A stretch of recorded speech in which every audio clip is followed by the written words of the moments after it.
Dhaloonni siidhaa biyyuma makkaati. Gosa kabajamtu gosa Qureeshiiti. Tujjaara beekamtu haadha qabeenyaati.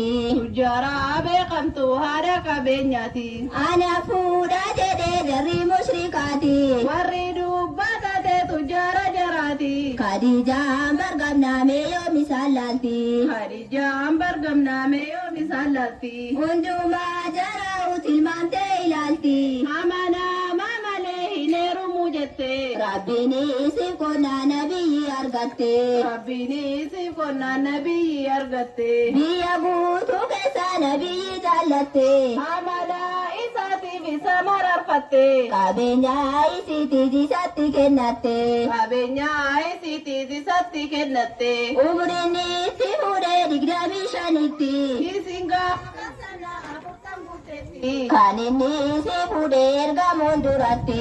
Kan inni si fuudhee ergamuun duratti. Nabiin keenya guddaan waggaa 40. Filamee ergamee gara jinniif namaa. Kan isaa filatee mootii dacheefsamaa. Kan isaa filatee mootii dacheefsamaa. Nabiin hin ergamnaan achumaan amante. Gaddaaf gammachuusaa wajjin hin qooddatte. Qabeenya si hundaa diiniif jecha fitte. Qabeenya si hundaa diiniif jecha fitte. Islaamaaf lafatee khayrii carraaqqatte. Rabbiin biratti galaa guduunfatte. Guyyaanii si dhumnaan duniyaarraa galte. Guyyaanii si dhumnaan duniyaarraa galte. Duuti Khadiijaadhaa nabiyyi yaachifte.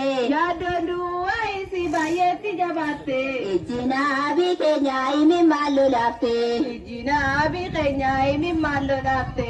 Duuni si waggaa 65tti.